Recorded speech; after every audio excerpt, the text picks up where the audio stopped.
17 janvier 1943, 4 heures du matin. Sur le Don, région de Voronezh, le capitaine Nino Bevilacqua, du bataillon Valchiese de la division Tridentina, fut réveillé par le grondement de l'artillerie. Il sauta de sa couchette dans l'abri des officiers et se précipita dehors. Le ciel à l'est rougeoyait. L'artillerie soviétique pilonnait les positions italiennes et hongroises. Des centaines de canons, un feu d'enfer. La terre tremblait, la neige était projetée en colonnes, les abris s'effondraient. C'était le début de l'offensive soviétique, l'opération Petit Saturne. L'objectif ? Écraser les forces de l'Axe sur le Don et encercler le groupement allemand près de Stalingrad. Bevilacqua le savait. La 8e armée italienne ne résisterait pas à un tel assaut. Le corps alpin tenait un secteur de 200 km de front. 3 divisions, Tridentina, Giulia, Cuneense, 60 000 hommes. À côté, des divisions hongroises. Mais elles étaient faibles, mal entraînées, mal armées. Si les soviétiques perçaient chez les Hongrois, les Alpini se retrouveraient encerclés. Et c'est exactement ce qui était en train de se produire. À midi, le 17 janvier, les troupes soviétiques avaient percé le front hongrois au nord des positions alpines. Les Hongrois s'enfuyaient. Ils avaient simplement abandonné leurs armes et fui vers l'ouest. Les chars soviétiques s'engouffrèrent dans la brèche, contournèrent les Italiens par le nord. Le soir, les avant-gardes soviétiques étaient sur les arrières du corps alpin. L'encerclement commençait à se refermer. Le commandant du corps alpin, le général Gabriele Nasci, reçut les rapports des services de renseignement. Les troupes soviétiques avançaient vers l'ouest, coupant les routes de ravitaillement. Dans 1 ou 2 jours, l'encerclement serait total. Il fallait battre en retraite, immédiatement, ou tout le corps serait anéanti. Nasci contacta le commandement allemand, demanda l'autorisation de se replier. Le général allemand refusa. Tenir les positions à tout prix. Retraite interdite. Nasci était furieux. Tenir les positions ? Jusqu'à quand ? Jusqu'à l'encerclement et l'anéantissement complet ? Le 18 janvier, la situation s'aggrava. Les troupes soviétiques fermèrent l'encerclement.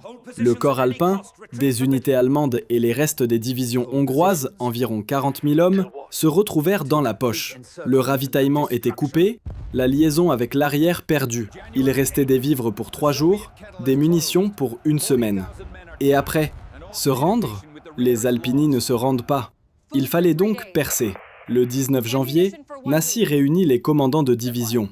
Le général Luigi Reverberi de la Tridentina, le général Emilio Battisti de la Giulia, le général Carlo Battisti de la Cuneense.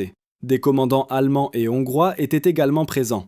Nasci déplia une carte sur la table de l'abri de commandement. « Messieurs, nous sommes encerclés. Les troupes soviétiques ont coupé toutes les routes vers l'ouest. Le commandement allemand interdit la retraite. Mais nous n'avons pas le choix.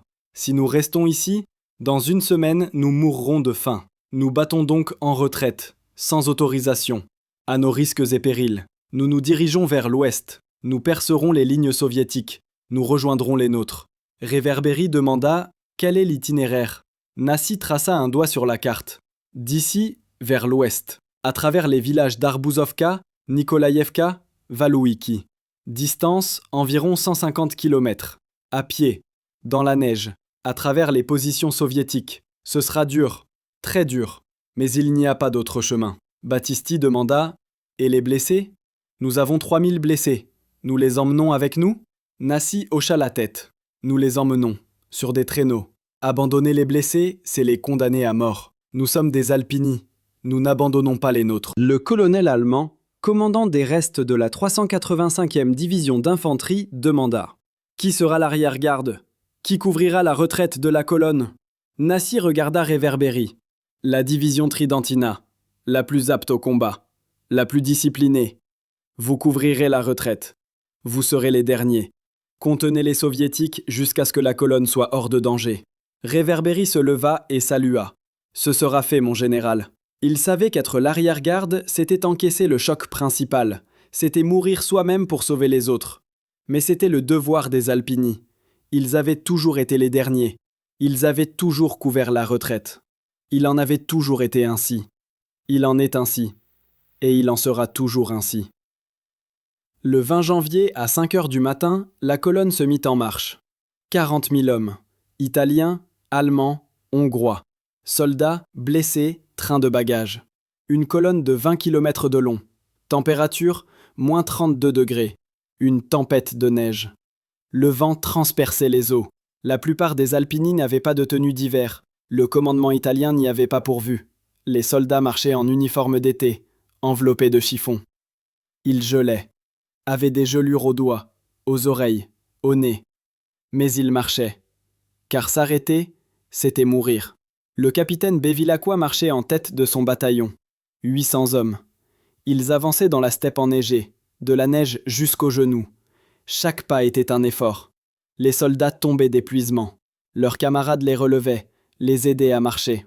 Ceux qui ne pouvaient plus se relever restaient. Dans la neige. Pour toujours. Bevilacqua voyait la colonne s'éclaircir. Chaque heure, des dizaines restaient en arrière. Gelés. Épuisés. Morts. On ne les enterrait pas. Pas le temps. On les laissait simplement dans la neige. La colonne continuait. Le soir du 20 janvier, la colonne avait parcouru 15 kilomètres. Ils s'arrêtèrent pour la nuit dans un village en ruine. Les baraques étaient brûlées. Il ne restait que les murs de pierre. Les soldats s'entassèrent dans les ruines, tentant de s'abriter du vent. Pas de feu de camp. La fumée ne devait pas être vue par les éclaireurs soviétiques. Ils mangèrent des rations froides, un morceau de pain, des conserves. L'eau venait de la neige. Ils dormirent habillés, serrés les uns contre les autres pour se réchauffer. Le matin, ils trouvèrent 123 cadavres, gelés pendant la nuit. On les laissa dans le village. La colonne repartit. 21 janvier, 3e jour de marche. La colonne a déjà parcouru 35 kilomètres, mais il en reste encore 115, et chaque kilomètre est de plus en plus difficile. Les soldats sont épuisés. Affamés, les rations ont été réduites de moitié pour faire durer les réserves. Gelés. La température se maintient à moins 30 degrés. Les blessés gémissent sur les traîneaux. Beaucoup meurent en chemin. Leurs corps sont jetés des traîneaux pour alléger la charge. La colonne laisse derrière elle une traînée de cadavres. Le sergent Pietro Ricci du bataillon Tirano marchait au milieu de la colonne. Il avait été blessé une semaine plus tôt. Un éclat d'obus dans la cuisse. Il marchait avec difficulté, s'appuyant sur un bâton. Mais il ne pouvait pas se permettre de monter sur un traîneau. Il n'y avait de la place que pour les grands blessés. Il marchait. Chaque pas était une douleur. Sa jambe saignait, les bandages étaient trempés.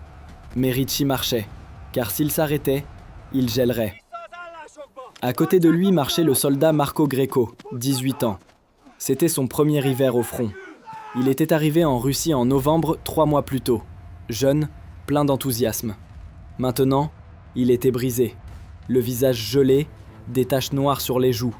Les doigts de ses mains étaient engourdis, il ne les sentait plus depuis 2 jours. Greco pleurait en marchant, silencieusement, sans un mot. Les larmes gelaient sur son visage. Ricci posa une main sur son épaule. « Tiens bon, gamin, on y arrivera, plus pour longtemps. » Greco hocha la tête. Il voulait y croire, mais ses forces l'abandonnaient. À midi, la colonne fut attaquée par des skieurs soviétiques. Ils surgirent soudainement d'un bois sur la droite, une centaine d'hommes, à ski, en tenue de camouflage blanche. Les fusils mitrailleurs PPSH crépitèrent sur la colonne. Les Italiens se jetèrent à terre, ripostèrent. Un combat court mais violent s'engagea.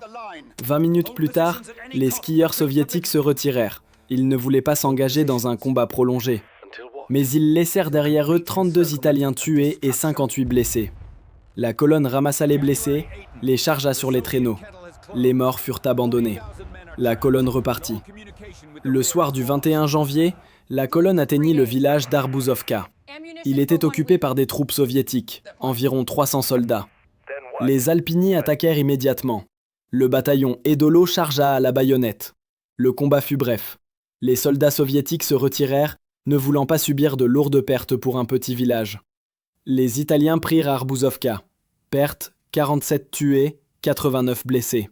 Le général Nasky ordonna de passer la nuit dans le village. Les soldats s'entassèrent dans les maisons, allumèrent des feux.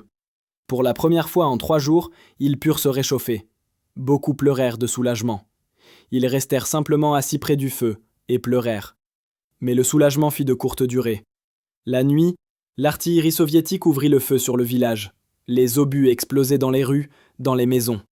Les Alpini sautaient hors des bâtiments en flammes, se cachaient dans les caves. Le bombardement dura 3 heures. Le matin, la moitié du village était en ruine. 112 Italiens tués, 243 blessés. Nassi ordonna d'abandonner le village. Trop dangereux. La colonne repartit. 22 janvier, 4e jour de marche. La colonne a parcouru 60 km. Il en reste 90. Mais l'état des hommes est critique. La moitié a des gelures, un tiers est atteint de pneumonie, de bronchite. Un quart est blessé. Il reste environ 10 000 hommes valides. Les autres tiennent à peine debout. Beaucoup marchent par inertie, automatiquement, sans réfléchir, mettant juste un pied devant l'autre, encore et encore. Le caporal Antonio Ferrante du bataillon Val Camonica vit son camarade, le soldat Luigi Morettini, s'arrêter. Il se tint simplement au milieu de la steppe. Ferrante s'approcha de lui. « Luigi, qu'est-ce qui se passe? Pourquoi t'es-tu arrêté ?» Morettini le regarda de ses yeux vides. « Je ne peux plus. Je n'en peux plus. Je suis fatigué. Je veux dormir. » Ferrante le saisit par les épaules. « Luigi, tu ne peux pas t'arrêter. Si tu t'allonges, tu vas geler. Marche! Allez, marche !» Mais Morettini secoua la tête. « Non, je ne peux pas. Désolé. » Il s'assit dans la neige, se pencha en arrière, ferma les yeux. Ferrante tenta de le relever, mais Morettini ne réagissait pas. Il restait simplement assis dans la neige, les yeux fermés. Ferrante cria « Aidez-moi! Aidez-moi à le relever !» Mais personne ne s'approcha. La colonne passait. Les soldats regardaient Morettini, mais continuaient leur chemin. Ils n'avaient pas la force d'aider. Ils tenaient à peine debout eux-mêmes. Ferrante comprit que Morettini était condamné. S'il ne se relevait pas de lui-même, il mourrait ici. Ferrante resta 1 minute, puis il tourna les talons et partit. Il ne pouvait pas rester.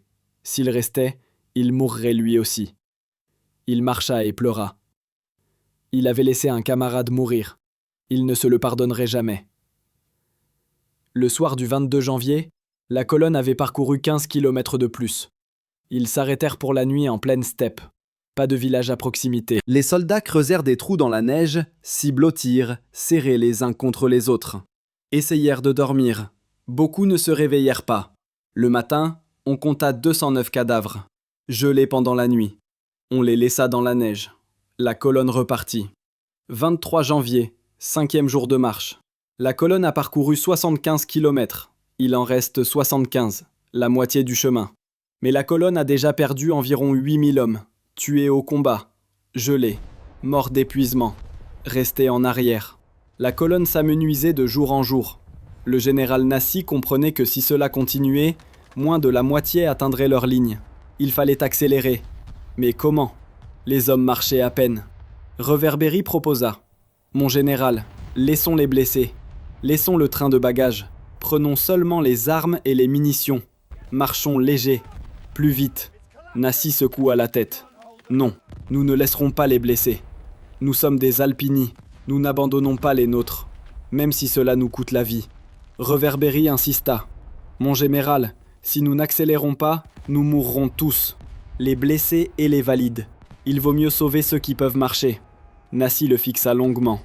Puis il dit doucement « Non, nous marchons ensemble, ou nous mourrons ensemble. C'est notre choix. » Reverberi hocha la tête. Il comprenait. Nassi avait raison. Les Alpini ne sont pas de simples soldats. Les Alpini sont une fraternité.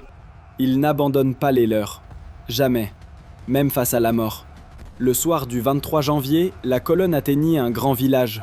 Les éclaireurs rapportèrent que le village était occupé par des troupes soviétiques. Environ 500 soldats, des chars, de l'artillerie. Une attaque frontale serait un suicide. Contourner? Mais cela ajouterait 30 km à l'itinéraire. Les hommes ne tiendraient pas. Nassi prit une décision. Nous attaquons de nuit, par surprise. Nous prenons le village d'assaut. Nous nous y reposons pendant 24 heures. Nous reprenons des forces. Puis nous continuons. Le bataillon Tirano reçut l'ordre de prendre d'assaut le village, 1200 hommes. L'attaque commença à 2 heures du matin. Les Alpini rampèrent discrètement jusqu'au village, puis ils se levèrent et coururent. Pas d'armes automatiques, cela ferait trop de bruit, réveillerait tout le village. Seulement des armes blanches, baïonnettes, couteaux, pelles de sapeurs. Ils firent irruption dans le village en silence, égorgèrent les soldats soviétiques dans leur sommeil. Ce fut un massacre, brutal, sanglant. 1 heure plus tard, le village était pris. Les troupes soviétiques s'enfuirent, laissant 120 morts. Les pertes du bataillon Tirano, 38 tués, 72 blessés. La colonne ancra dans le village. Les soldats s'entassèrent dans les maisons. Pour la première fois en 5 jours, ils purent se reposer. Ils dormirent 18 heures d'affilée, tombant simplement sur le sol et s'endormant instantanément. Nassi ordonna 24 heures de repos, puis en marche. 24 janvier, midi. La colonne quitta le village. Le repos avait aidé. Les soldats avaient repris des forces. Mais pas pour longtemps. Il restait encore une 50aine de kilomètres. Et le principal obstacle, le village de Nikolaïevka. Les éclaireurs rapportèrent que Nikolaïevka se trouvait sur la seule route vers l'ouest. Impossible de la contourner. Des marais tout autour. Même en hiver, la progression était difficile. Par Nikolaïevka passe la route menant aux positions allemandes de Valouiki. C'est la seule voie de salut. Mais Nikolaïevka est occupée par les troupes soviétiques. Combien? Les éclaireurs l'ignoraient. Probablement un régiment. Environ 2 à 3 000 soldats, peut-être plus. Le général Nassi tint un conseil en marchant. Les commandants marchaient à ses côtés, discutant du plan. Réverbéry dit « S'il y a un régiment à Nikolaïevka, nous ne percerons pas. Il nous reste environ 10 000 hommes valides, mais seulement 4 000 Alpini. Les autres sont des Allemands et des Hongrois. Ils sont démoralisés, ils n'attaqueront pas de position fortifiée. » Nassi hocha la tête. « Alors les Alpini attaqueront. La division Tridentina. 4 000 contre 3 000. Le rapport de force est mauvais pour une attaque, mais il n'y a pas d'autre issue. » Battisti, commandant de la division Giulia, demanda « Et si nous ne perçons pas ?» Nassi le regarda. « Alors nous mourrons, tous, ici, près de Nikolaïevka. Mais nous essaierons. Les Alpini ne se rendent pas. » Tous hochèrent la tête. Ils le savaient, c'était la dernière chance. La percée ou la mort. Le soir du 24 janvier, la colonne avait parcouru 20 km de plus. Nikolaïevka était à 30 km. Demain, ils l'atteindrait. Demain, ce serait la bataille décisive. Les soldats le comprenaient. Ils se préparaient. Vérifiaient leurs armes, affûtaient leurs baïonnettes, priaient. L'aumônier du corps, le père Carlo Gnocchi, parcourait la colonne bénissant les soldats. Beaucoup se confessaient, au cas où ils mourraient le lendemain. Gnocchi disait à chacun « Dieu est avec vous. Vous vous battez pour la vie, pour vos camarades. C'est un juste combat. Le Seigneur vous protégera. » Le capitaine Bevilacqua était assis près d'un feu avec ses officiers. Il se taisait, pensant au lendemain. Le lieutenant Karloviti rompit finalement le silence. « Mon capitaine, allons-nous percer ?» Bevilacqua le regarda. « Je ne sais pas, Carlo. Honnêtement, je ne sais pas. Mais nous essaierons. De toutes nos forces. Et si nous mourrons en Alpini, les armes à la main, sans nous rendre. » 25 janvier, aube. La colonne se leva tôt. Devant eux, la dernière marche jusqu'à Nikolaïevka, 30 km. Le soir, ils y seraient. Les soldats marchaient en silence. Chacun pensait à soi, à la maison, à la famille, à ce qui les attendait. Beaucoup savaient que c'était leur dernier jour. Demain, ils mourraient près de Nikolaïevka. Mais ils marchaient, parce qu'il n'y avait pas le choix. À midi, les éclaireurs revinrent avec des nouvelles. Nikolaïevka est fortifiée. Les troupes soviétiques ont creusé des tranchées, installé des postes de mitrailleuses, des canons anti-chars. Aux abords du village, des champs de mines. Dans le village même, de l'artillerie. Environ 6 000 soldats, 2 fois plus que prévu. Ce n'était pas juste une défense, c'était une forteresse. Nassi écouta le rapport des éclaireurs. Son visage était de pierre. Il comprenait. 6 000 contre 4 000. En défense. Derrière des fortifications. C'était une tâche impossible. Mais pas de retraite possible. Derrière, les troupes soviétiques qui poursuivent la colonne. Contourner, impossible. Rester, c'est mourir de faim et de froid. Seulement en avant. À travers Nikolaïevka. À n'importe quel prix. Nassi réunit ses commandants. Déplia la carte. « Messieurs, la situation est critique. Nikolaïevka est fortifiée. 6 000 soldats soviétiques. Attaqués de front, nous mourrons tous. Mais il n'y a pas d'autre chemin. Nous attaquons donc. Demain, à l'aube, la division Tridentina portera le coup principal.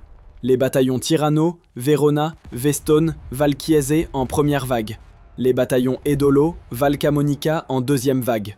Les unités allemandes et hongroises couvriront les flancs. L'objectif, percer le village, atteindre la route ouest, percer jusqu'au nôtre à Valouiki. Des questions ? Réverbéry demanda. Soutien d'artillerie ? Nassi secoua la tête. Il nous reste 12 canons. Des obus pour 10 minutes de bombardement. C'est tout ce que nous avons. Réverbéry hocha la tête. Alors, une attaque à la baïonnette, à l'ancienne. Nassi acquiesça. Oui, comme pendant la Première Guerre mondiale. À la baïonnette, à l'arme blanche, au corps à corps. Il n'y a pas d'autre moyen. Le commandant du bataillon Tirano, le major Giulio Martina, se leva. « Mon général, autorisez mon bataillon à passer en premier. Nous percerons la défense. Ou nous mourrons en essayant. » Nassi le regarda avec respect. « Autorisez, major. Le bataillon Tirano en première ligne d'attaque. Que Dieu soit avec vous. » Martina salua et sortit préparer son bataillon. Le soir du 25 janvier, la colonne s'arrêta à 5 km de Nikolaïevka. Devant, on voyait les lumières du village. Les troupes soviétiques ne savaient pas que les Italiens étaient si proches. Ou le savaient-elles et se préparaient-elles? Les Alpini installèrent un campement temporaire, pas de feu de camp pour ne pas révéler leur position. Les soldats mangèrent des rations froides, la dernière ration.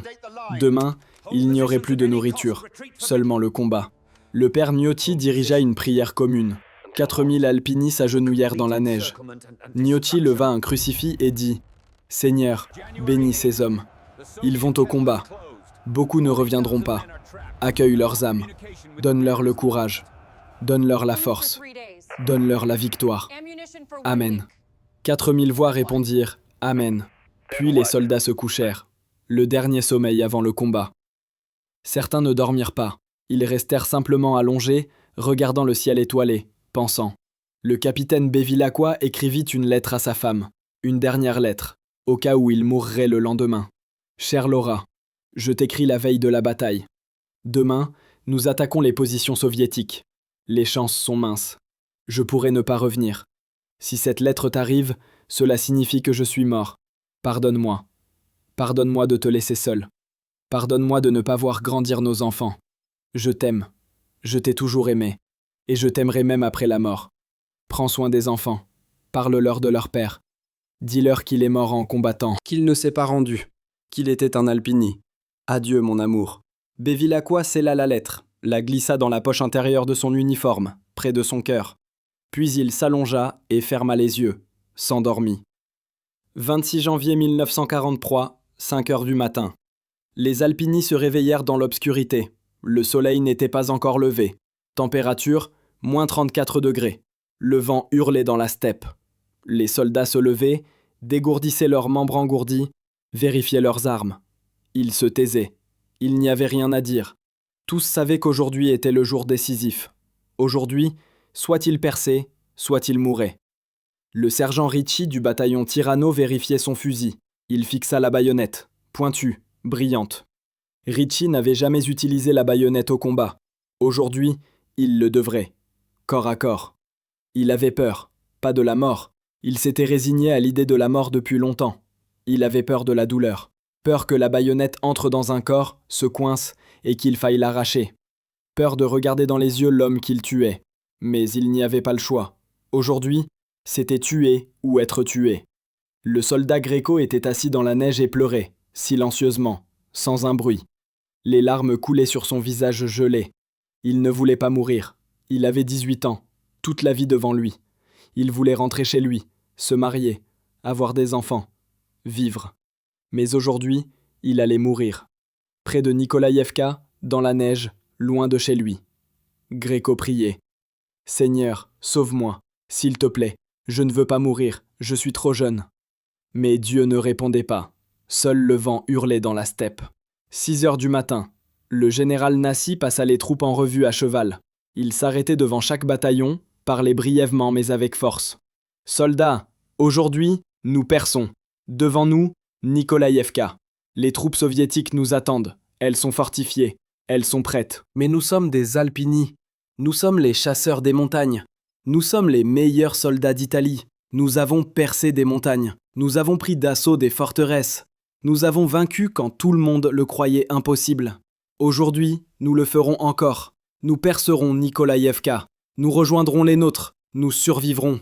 Ou nous mourrons en essayant. Mais nous ne nous rendrons pas. Les Alpini ne se rendent pas. En avant, sur l'ennemi. Pour l'Italie. Pour nos camarades. Pour la vie. Les soldats criaient « Viva l'Italia, viva gli Alpini !» Le cri se propagea dans la steppe. Les soldats soviétiques à Nikolaïevka l'entendirent. Ils comprirent, les Italiens arrivaient. Ils se préparèrent. 7 heures du matin. Les premiers rayons du soleil apparurent à l'est. L'aube. Le général Reverberi, commandant de la division Tridentina, donna l'ordre. « Artillerie, ouvrez le feu !» 12 canons italiens se mirent à tonner.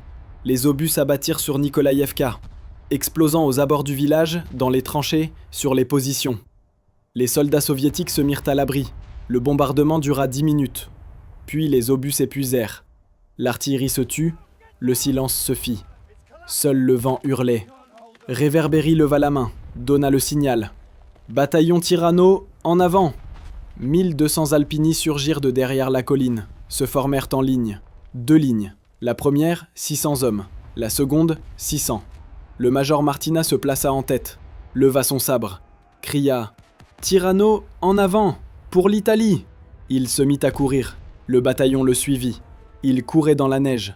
600 mètres jusqu'à Nikolaïevka. L'artillerie soviétique ouvrit le feu. Les obus explosaient au milieu des lignes d'Alpini. Les hommes tombaient, par dizaines, par centaines. Mais la ligne continuait de courir. 500 mètres. Les mitrailleuses soviétiques se mirent à crépiter. Des Maximes tiraient en rafale. Les balles fauchaient les rangs. Les Alpini tombaient comme des épis de blé. Mais les autres couraient. 400 mètres, 300. Martina courait en tête, le sabre à la main. Il criait « En avant, ne vous arrêtez pas !» Une balle le toucha à l'épaule. Il vacilla, mais ne tomba pas, continua de courir. Une deuxième balle le toucha à la poitrine. Martina tomba, le visage dans la neige, tué. Le commandant du bataillon Tirano était mort dans les premières minutes de l'attaque. Mais le bataillon ne s'arrêta pas. Un capitaine, l'adjoint de Martina, prit le commandement. Il cria « Pour le major, vengeance !» Les Alpini coururent plus vite. 200 mètres, 100, 50.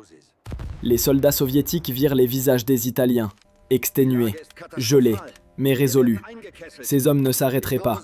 Ils allaient à la mort, mais ils y allaient. À 30 mètres, les Alpini crièrent. Un cri sauvage, animal. Un cri de rage et de désespoir. Ils firent irruption dans les tranchées soviétiques. Le corps à corps commença. Baïonnettes, couteaux, crosses, pelles. Les Italiens se battaient comme des fous. Ils tuaient tout ce qui se trouvait sur leur chemin. Les soldats soviétiques se défendaient désespérément, mais les Alpini étaient plus terrifiants, car ils n'avaient rien à perdre. Soit ils perçaient, soit ils mouraient. Il n'y avait pas de troisième option. Midi. Le bataillon Tirano a pris la première ligne de tranchées soviétique. Le prix, 400 tués, plus d'un tiers du bataillon. Mais ils ont percé. Ils ont pris position à la périphérie de Nikolaïevka. Mais les troupes soviétiques n'ont pas reculé. Elles tiennent le village. Des maisons, des caves, des ruines. Les mitrailleuses crépitent. Les tireurs d'élite tirent depuis les greniers. Les Alpini se mettent à couvert. Un combat de position commence. Éprouvant, sanglant. Le capitaine Bevilacqua et son bataillon Valchiese arrivent en deuxième ligne d'attaque. Le bataillon Tirano se vide de son sang à la périphérie du village. Il faut le soutenir. Bevilacqua reçoit l'ordre « Attaquer le centre du village, percer la défense ». Il réunit ses officiers « Messieurs, on y va, au centre de Nikolaïevka. Ce sera l'enfer, mais nous passerons. Ou nous mourrons en essayant. Préparez les hommes. 13 heures. Le bataillon Valchiese passe à l'attaque. 800 hommes. Il court à travers le champ jonché des cadavres du bataillon Tirano. Saute par-dessus les corps. L'artillerie soviétique tire sur eux, les obus explosent à proximité. La terre est projetée en colonne. Bevilacqua court en tête. Pistolet à la main, il crie « En avant, ne vous arrêtez pas !» Un éclat d'obus le touche à la jambe, il tombe. Le lieutenant Viti court vers lui. « Mon capitaine !» Bevilacqua fait un geste de la main. « Va, mène le bataillon, je vous rattrape. » Viti hoche la tête, court plus loin, crie « Suivez le capitaine, en avant !»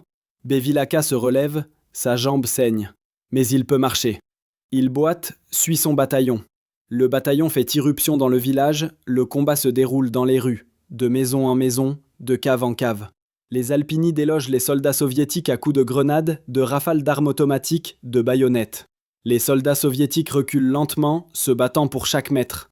Le sergent Ricci fait irruption dans une maison. À l'intérieur, 3 soldats soviétiques. Ils ouvrent le feu, Richie plonge derrière une table, les balles s'encastrent dans le mur au-dessus de sa tête. Richie sort une grenade, dégoupille, la lance par-dessus la table, explosion, des cris.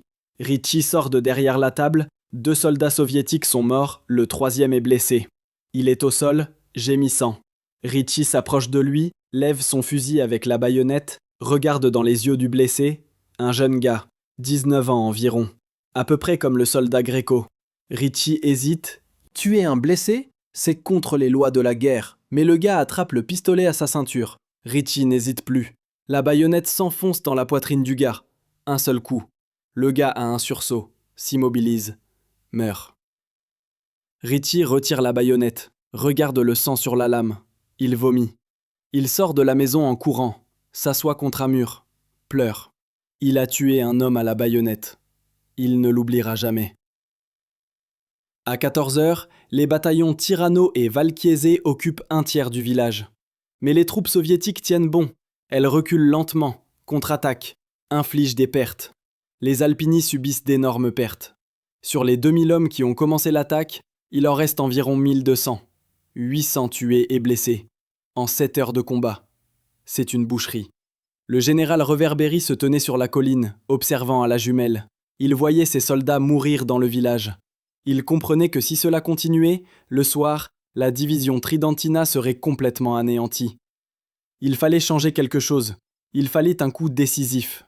Mais quoi ? Pas de réserve. Tous les bataillons sont déjà au combat. Pas d'artillerie. Les obus sont épuisés. Il ne reste que les hommes.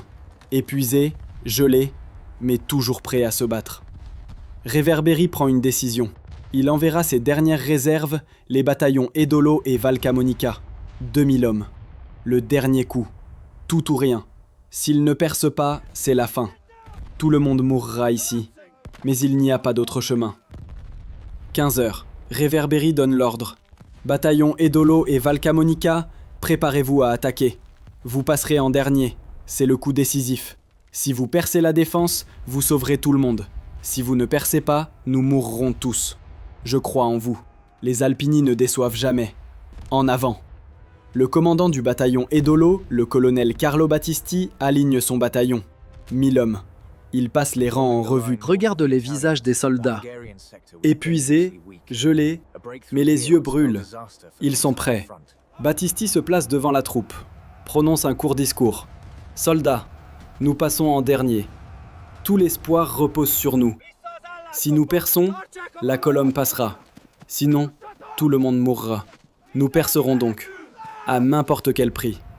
Même si nous devons tous mourir. Nous sommes des Alpini. Nous ne nous rendons pas. En avant, sur l'ennemi. 16h.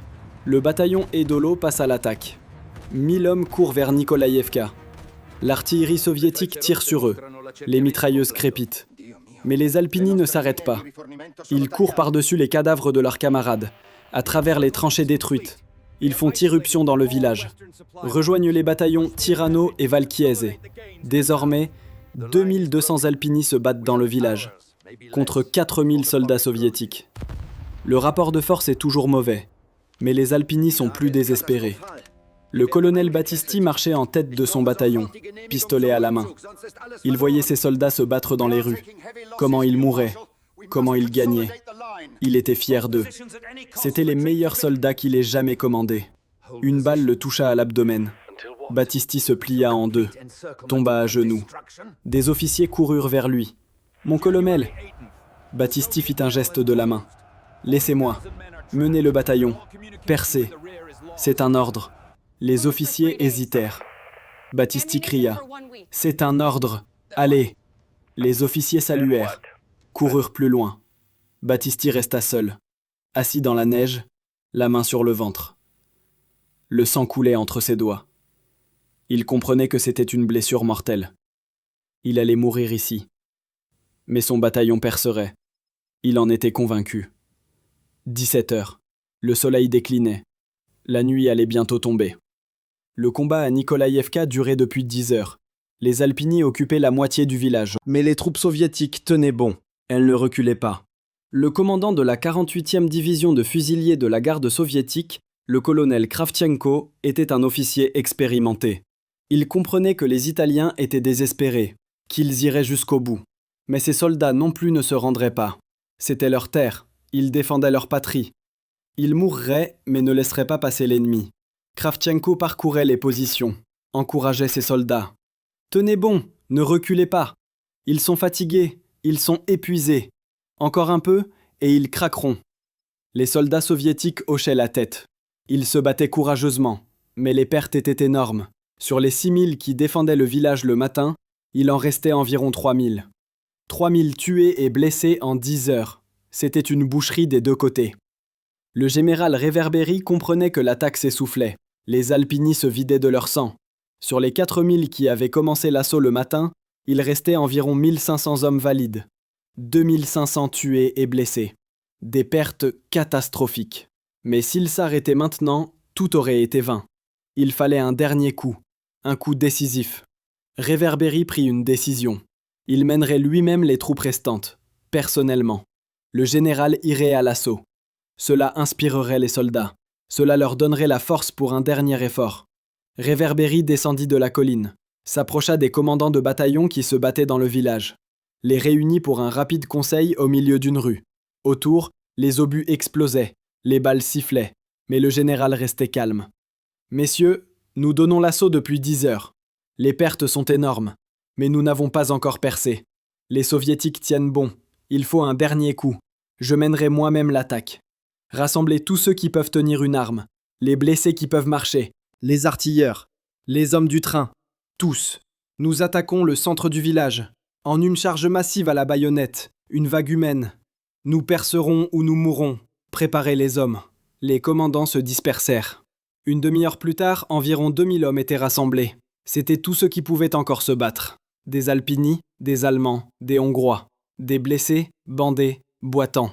Mais tous armés, tous prêts à y aller. Reverberi se plaça devant eux, leva son sabre, prononça le discours le plus court de sa vie. « Soldats, dernière attaque. Pour l'Italie, pour nos camarades, pour la vie. Tridentina, en avant !» Il se mit à courir. Le premier. Le général courut le premier à l'assaut. 2000 soldats coururent derrière lui. Il criait. Un cri sauvage, un cri de désespoir et de rage. Il courait dans les rues de Nikolaïevka, vers le centre du village. Les soldats soviétiques virent cette vague. 2000 hommes courant avec des baïonnettes levées, hurlant comme des fous. C'était terrifiant. Les soldats soviétiques fléchirent. Certains commencèrent à reculer, mais les officiers criaient « Tenez, feu !» Les mitrailleuses ouvrirent le feu sur les assaillants. Les Alpini tombaient, par dizaines, par centaines. Mais la vague continuait de déferler. Reverberi courait en tête, le sabre à la main. Il ne tirait pas, il courait, c'est tout, menant ses soldats. Une balle le toucha au bras, son sabre tomba. Reverberi le ramassa de la main gauche, continua de courir. Une deuxième balle le toucha à la jambe. Reverberi tomba. Des soldats coururent vers lui. « Mon général !» Reverberi cria. « Courez, ne vous arrêtez pas, en avant !» Les soldats continuèrent leur course. Reverberi resta allongé dans la neige. 2 blessures, mais pas mortelles. Il survivrait, si ses soldats perçaient. La vague atteignit les positions soviétiques. 2000 contre 1500. Les soldats soviétiques ne tarent pas. Ils commencèrent à reculer, d'abord un par un, puis par dizaines, puis par centaines. La retraite se transforma en déroute. Les Italiens firent irruption dans le centre du village, prirent le quartier général de la division soviétique. Le colonel Kravtchenko ordonna la retraite. « Quittez le village, repliez-vous sur la périphérie ouest, regroupez-vous !» Les troupes soviétiques entamèrent une retraite organisée. 18 heures, les Alpini occupaient le centre de Nikolaïevka. Mais le combat n'était pas terminé. Les troupes soviétiques tenaient la périphérie ouest. La route vers l'ouest était toujours coupée. Il fallait déloger les soviétiques de là. Mais les forces manquaient. Sur les 2000 qui avaient lancé la dernière attaque, il en restait environ 800. 1200 tués et blessés en 1 heure. C'était un carnage. Un colonel du bataillon Verona, le dernier officier supérieur encore valide, prit le commandement. Il réunit les commandants de compagnie. « Messieurs, il faut déloger les soviétiques de la périphérie ouest. Sinon, la colonne ne passera pas. Nous sommes 800. Ils sont environ 1000. Le rapport de force est mauvais, mais nous sommes des Alpini. Nous ne nous rendons pas. Attaque dans 15 minutes. Préparez les hommes. » 18h15. 800 Alpini se lancèrent dans une dernière attaque. C'était la fin. Soit ils perçaient, soit ils mouraient tous. Ils coururent vers la périphérie ouest. Les soldats soviétiques les accueillirent par le feu, mais les Alpini ne s'arrêtaient pas. Ils couraient, tiraient, lançaient des grenades. Ils firent irruption sur les positions soviétiques, corps à corps, baïonnettes, couteaux, crosses. Le dernier combat, le plus sanglant. Le sergent Ritchie se battait avec un soldat soviétique, baïonnette contre baïonnette. Un coup, une parade. Un coup. Ritchie fut plus rapide. Sa baïonnette s'enfonça dans le ventre de son adversaire. Le soldat soviétique tomba. Ritchie retira sa baïonnette, regarda autour de lui. Des dizaines de duels se déroulaient, Italiens et Russes, s'entretuant. C'était l'enfer. 20 minutes plus tard, les soldats soviétiques s'enfuirent. Ils n'avaient pas tenu. Trop de pertes. Un ennemi trop désespéré. Ils se retirèrent du village, vers l'ouest, dans la steppe. Les Italiens ne les poursuivirent pas. Plus de force. Ils restèrent simplement sur la périphérie ouest de Nikolaïevka, regardant les soviétiques s'éloigner.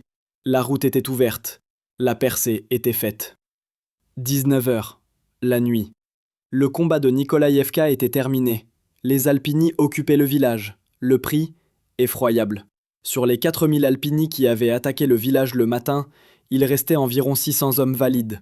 3400 tués et blessés. 85% de pertes. La division Tridentina était anéantie en tant qu'unité de combat. Mais la percée était faite. La route vers l'ouest était ouverte.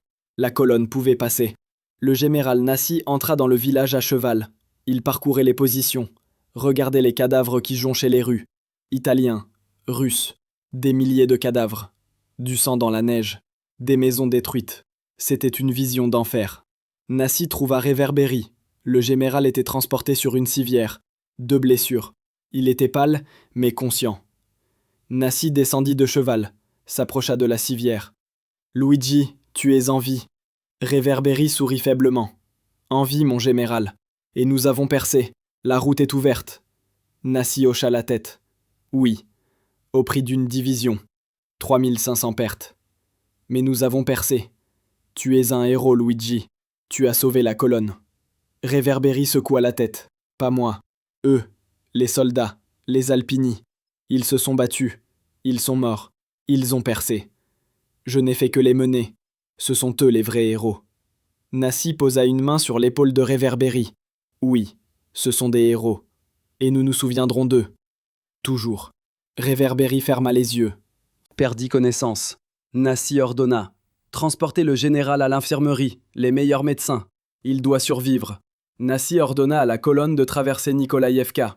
36 000 hommes, ce qui restait du groupement de 40 000 qui avait commencé la percée 10 jours plus tôt. 4 000 étaient morts au combat et de froid. La colonne commença à traverser le village. Les soldats marchaient en silence, regardaient les cadavres de leurs camarades dans les rues, les maisons détruites, le sang dans la neige. Beaucoup pleuraient. Ils comprenaient que ces hommes étaient morts pour qu'ils puissent passer. Les Alpini s'étaient sacrifiés pour sauver la colonne. Le capitaine Bevilacqua était assis contre le mur d'une maison en ruine. Sa jambe était bandée. La blessure n'était pas grave. Il survivrait. À côté de lui se trouvaient les restes de son bataillon Valchiese. Sur les 800 qui avaient commencé l'assaut, il en restait 112. Près de 700 tués et blessés. Bevilacqua regardait ses soldats, épuisés, ensanglantés, mais vivants. Ils avaient survécu, par miracle, par chance, par le destin. Bevilacqua l'ignorait, mais ils étaient en vie, et c'était l'essentiel. Le lieutenant Vitti s'approcha de Bevilacqua. « Mon capitaine, ordre du général. La colonne continue, nous aussi. » Bevilacqua se leva. « Bien, rassemblez le bataillon, on y va. » Vitti l'aida à se lever. Bevilacqua boitait, mais il pouvait marcher. Le bataillon se forma, 112 hommes, de maigres restes. Mais c'étaient des Alpini, ils avaient survécu. Ils continuaient à marcher.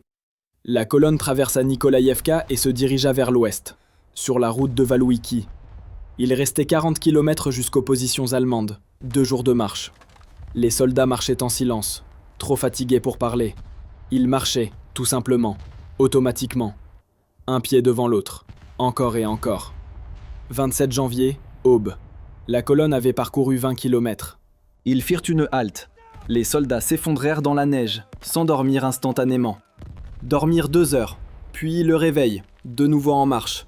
Encore 20 km. Le soir du 27 janvier, La colonne atteignit les positions allemandes près de Walwiki. Des soldats allemands les accueillirent, leur donnèrent de la nourriture, de l'eau, des vêtements chauds. Les Italiens étaient sauvés.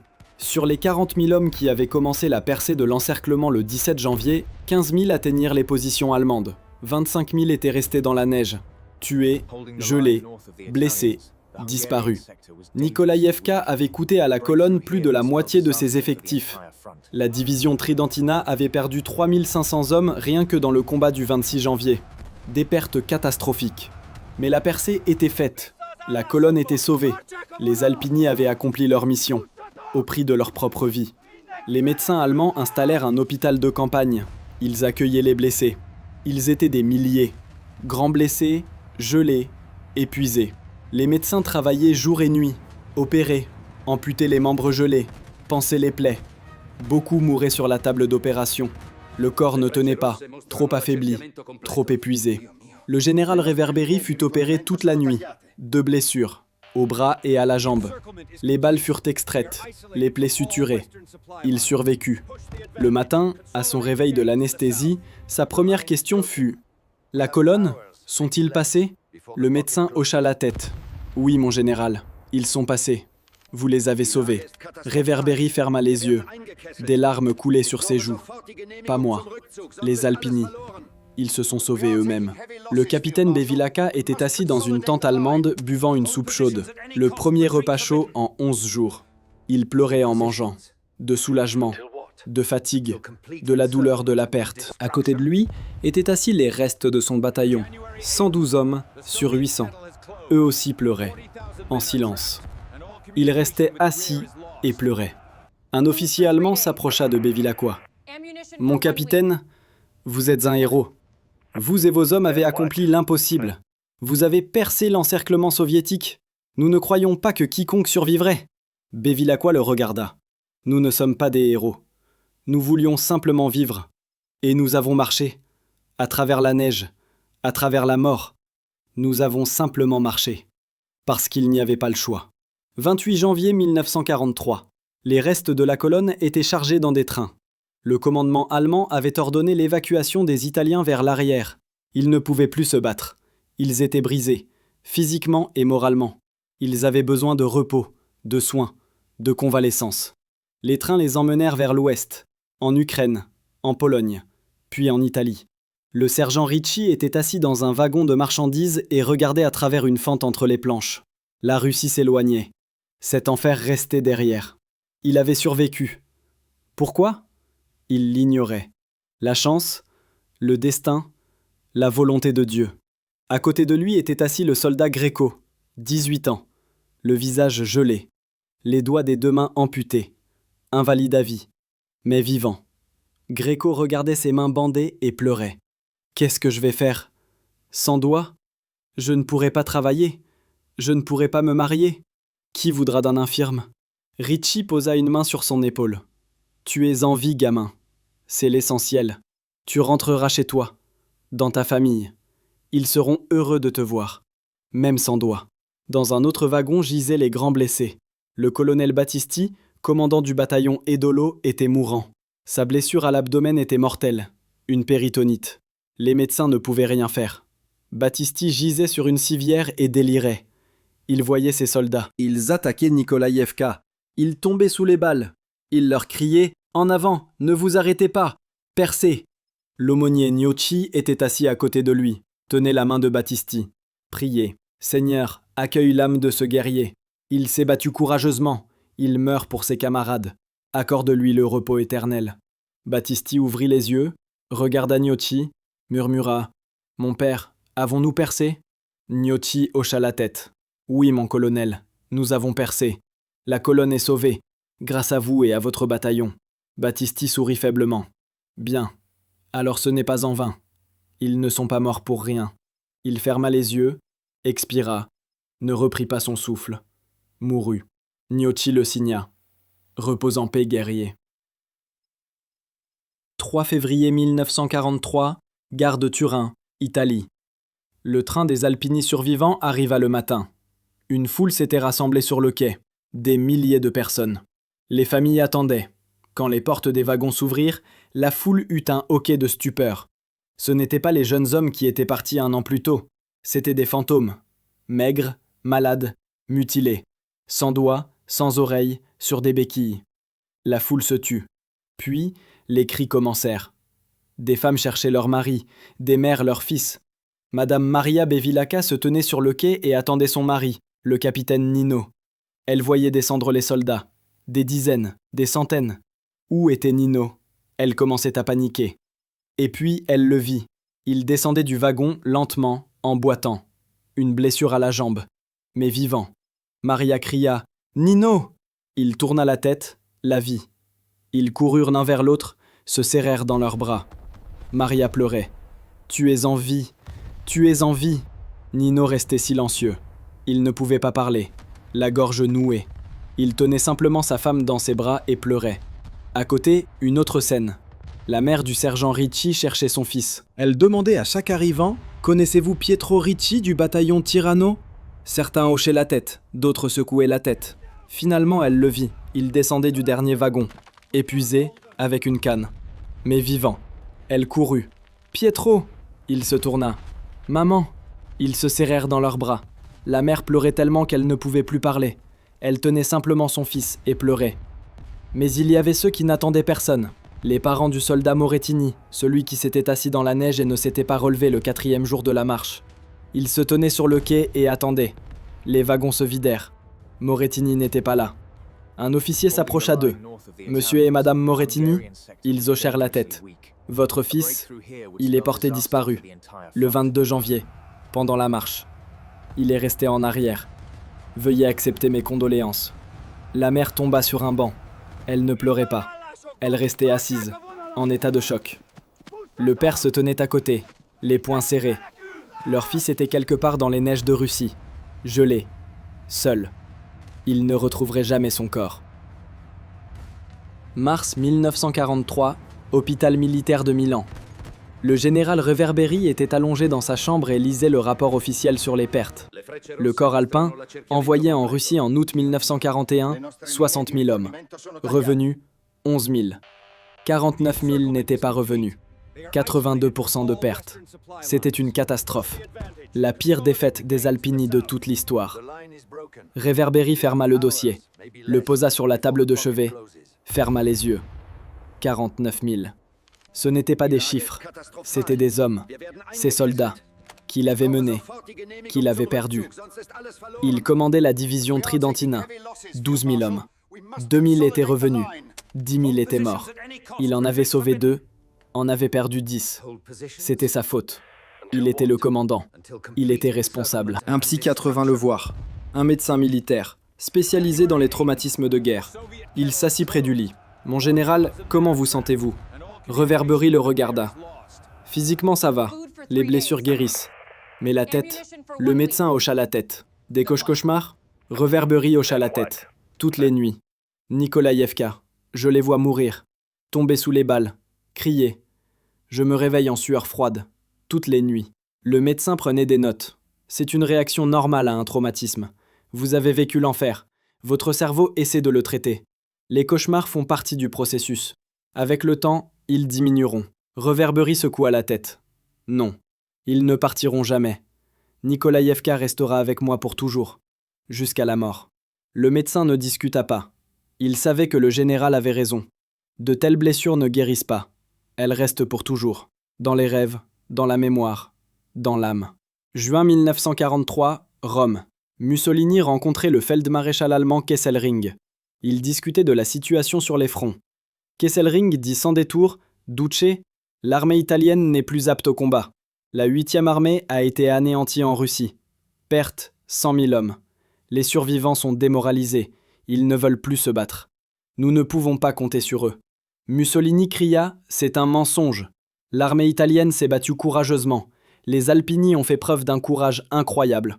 Ils ont percé l'encerclement soviétique. C'est une victoire. » Kesselring secoua la tête. « Duce, avec tout le respect que je vous dois, ce n'est pas une victoire. C'est une catastrophe. Sur 60 000 Alpini, 11 000 sont revenus. 49 000 sont morts. Ce n'est pas une victoire. C'est une déroute. » Mussolini jeta un dossier sur la table. Que proposez-vous ? Kesselring répondit « Retirer complètement les troupes italiennes du front de l'Est. Les utiliser pour la défense de l'Italie. Les Alliés préparent un débarquement en Sicile. Nous avons besoin de toutes nos forces ici, pas en Russie. » Mussolini hésita. Admettre la défaite en Russie, c'était un suicide politique. Mais il n'avait pas le choix. L'armée italienne en Russie était anéantie. Les unités restantes ne pouvaient plus se battre. Il fallait les évacuer. Juillet 1943. Les dernières unités italiennes quittèrent le front de l'Est. La campagne de Russie était terminée. Le bilan était effroyable. Sur 157 000 Italiens envoyés en Russie, 57 000 étaient revenus. 100 000 n'étaient pas revenus. 64% de pertes. La pire défaite de l'armée italienne depuis la Première Guerre mondiale. Septembre 1943. L'Italie sortit de la guerre, signa un armistice avec les Alliés. Mussolini fut renversé. Le roi Victor Emmanuel et le maréchal Badoglio s'enfuirent dans le sud sous la protection des Alliés. L'Allemagne occupa le nord de l'Italie. Une guerre civile commença, fascistes contre partisans, Allemands contre Alliés. Les Alpini revenus de Russie se retrouvèrent face à un choix. Servir la République sociale italienne fantoche de Mussolini ou rejoindre les partisans. Ou simplement déserter et rentrer chez eux. La plupart choisirent la troisième option. Ils rentrèrent chez eux, dans les montagnes, se cachèrent. Ils ne voulaient plus se battre. Ils avaient vu assez de morts en Russie. Le capitaine Bevilacqua déserta. Il quitta l'armée en septembre 1943, rentra dans son village natal dans les Alpes, s'y cacha jusqu'à la fin de la guerre. Les Allemands cherchaient les déserteurs, mais dans les montagnes, on ne les trouvait pas. Bevilacqua vécut chez ses parents, aida à la ferme, essaya d'oublier la guerre, mais ne le put. Chaque nuit, il revoyait Nikolaïevka. Le sergent Ricci rejoignit les partisans. Il ne pouvait pas rester chez lui alors que le pays était en feu. Il combattit dans un maquis dans les montagnes du Piémont, faisait sauter des trains allemands, attaquait des convois, libérait des prisonniers. Il se battit jusqu'en avril 1945, à la fin de la guerre. Il survécut. Encore, une troisième fois. La Russie ne l'avait pas tué. Nikolaïevka ne l'avait pas tué. La guerre des partisans ne l'avait pas tué. Était-il immortel ou simplement chanceux ? Il l'ignorait. Le général Réverbéry refusa de servir les fascistes. Il resta fidèle au roi, rejoignit les Alliés dans le sud, commanda des unités italiennes qui se battaient aux côtés des Alliés contre les Allemands. Il se battit jusqu'à la fin de la guerre. Il voulait racheter la défaite de Russie, prouver que les Italiens pouvaient se battre, que les Alpini n'étaient pas brisés. Mai 1945, la guerre était finie. L'Allemagne avait capitulé. L'Italie était en ruine. L'économie effondrée. 1 million d'Italiens étaient morts à la guerre. Le pays était divisé. Le nord détruit par les combats, le sud occupé par les Alliés. Il fallait reconstruire, construire une nouvelle Italie. Les vétérans alpini rentrèrent chez eux. Ils essayèrent de commencer une nouvelle vie, de trouver du travail, de se marier, d'avoir des enfants, de vivre. Mais le passé ne les lâchait pas.